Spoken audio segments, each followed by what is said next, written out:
At 3:15 a.m., under a sky thick with Belgorod fog, 34 fast-moving shadows screamed north at 300 miles an hour. They were not meteors. They were a swarm, a single, humming weapon, headed for the pulsing heart of a nation's drone program. 45 seconds from contact, the world held its breath. Somewhere between the low hum of servo motors and the crackle of radio static, a decision would be made that separated strategic genius from catastrophic failure. This is a story about small things doing strategic violence. It is about technicians and operators, about algorithms braided with human instinct, and about a single misread radar blip that would change a campaign.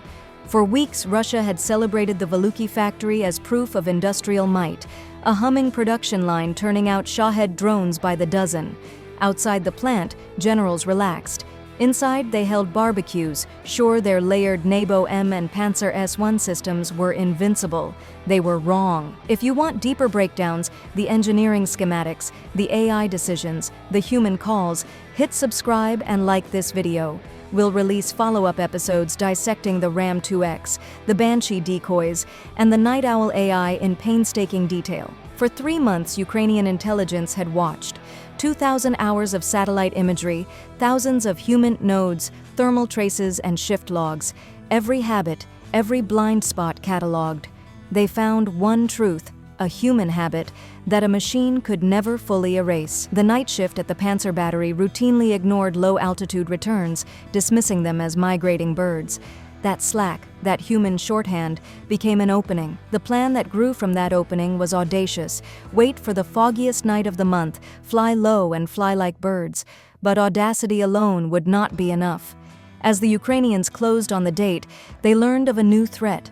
A mobile 96L6E radar with a veteran crew had been posted to the factory.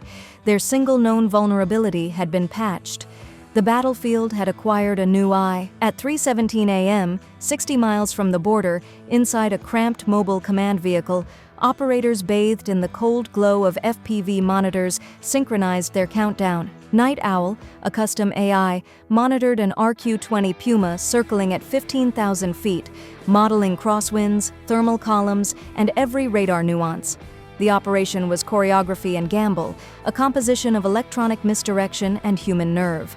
10 British-built Banshee decoys climbed high, broadcasting signatures identical to a squadron of Su-27s. The "You have clearance," whispered one operator, breath ragged. "Swarm is live. Go, go, go." The Russians took the bait. Inside the bunker, a seasoned commander watched his tactical display bloom with the signatures of incoming fighters. He ordered the Panzer to engage. Missile tubes hissed open. Seconds later, decoys were atomized into fireballs, exactly as intended. The Ukrainian operators watched icons wink out, satisfied. The sacrifice had bought the main swarm 30 critical seconds. But the night had teeth. The veteran crew on the backup 96L6E was not fooled for long. Sweeping the raw feed, the commander boxed fuzzy biological returns and, with slow, deliberate certainty, flagged them hostile. 4 SA-22 missiles launched, engines screaming, seekers alive. The swarm, reduced now in number and in seconds, braced for annihilation. Night Owl reacted. Phantom Echo, an adaptive maneuver set, split the swarm into 3 erratic groups and fed them flight patterns harvested from migrating birds in the Belgorod forests. To the junior radar operators, the returns softened, non-threatening. Simultaneously, a Puma high above deployed a specialized IR decoy. Its flare scattered in the fog and blinded the Panzer's optical systems, creating a whiteout that masked critical moments of confusion. Nature intervened. A sudden 25-mile-per-hour wind shear ripped through the formation. Drones fought the gusts. 3 collided and vaporized in midair. Red alarms painted the Ukrainian screens.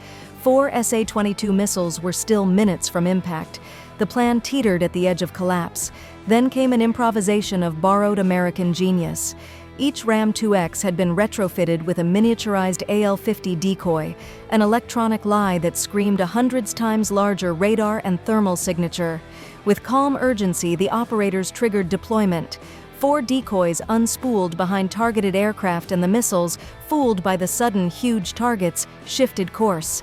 They detonated uselessly 1,000 feet from their intended victims. Silence fell over the Russian Channel, where triumphant scorn had been replaced with stunned disbelief.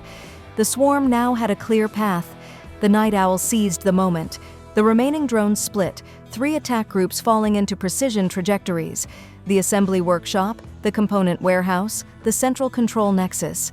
Each drone carried a 15-pound shaped charge and a 0.8-second delayed fuse, a tiny architectural trick designed to maximize internal pressure and internalize destruction. The impact was surgical. One drone pierced 6 inches of reinforced roofing and detonated inside the production hall. Pressure waves ricocheted through enclosed spaces, shredding circuit boards and buckling steel supports.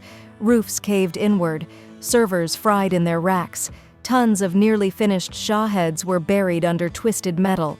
In minutes, the factory moved from a proud production line to a smoldering tomb. When a satellite passed at 4 a.m., imagery confirmed the scale: a cratered assembly hall, black smoke columns marking the kill. The loss was catastrophic. Nearly 70% of production disabled, top engineers and dozens of workers killed. Months of logistics and schematic data erased in a single devastating blow. The strike's tactical genius was not just in destruction, it was in the strategic ripples. Units that depended on a steady stream of Shaheds found themselves blind. Field commanders lost reconnaissance feeds, and the tempo of operations slowed. Command centers, once confident in their reach, now confronted a glaring vulnerability. The human routines and the software models that trusted them could be gamed. The Kremlin responded with fury and confusion. Emergency councils convened, logistics were rerouted, and commanders asked a hard question: how many other safe assets rested on habit rather than proof? There was also a human ledger. Families of the dead mourned. The factory's workers, people who kept long hours and simple lives, became statistics in an industrial conflict. For every tactical diagram, there is a human cost. For every algorithm that optimizes a strike, there is a voice on a radio, a hand on a joystick, and someone at home who will not return. Modern war has become a contest of attention as much as attrition. Small teams with cheap, fast tools can impose strategic effects far beyond their weight class. The Valuki raid was a study in humility for a military that had grown complacent, a reminder that weapons are only as secure as the minds that watch them. Victory now favors the adaptable mind over heavy armor. If you liked this deep dive, subscribe, like, and share. Drop your analysis in the comments. What saved the swarm in the end? The AL-50 decoys, the wind, or improvisation? Which system should we analyze next? This is documentary narration. Precise, cinematic, and clear. The chessboard of war has changed. Small moves now topple kings. A final thought: as drone tech and AI proliferate, the ethical and strategic choices will only get harder. Democracies and autocracies alike will learn that control is temporary and that the most dangerous systems are the ones humans stop checking. The next wave of conflict will reward curiosity, vigilance, and the humility to question routine. This is the story we will keep following.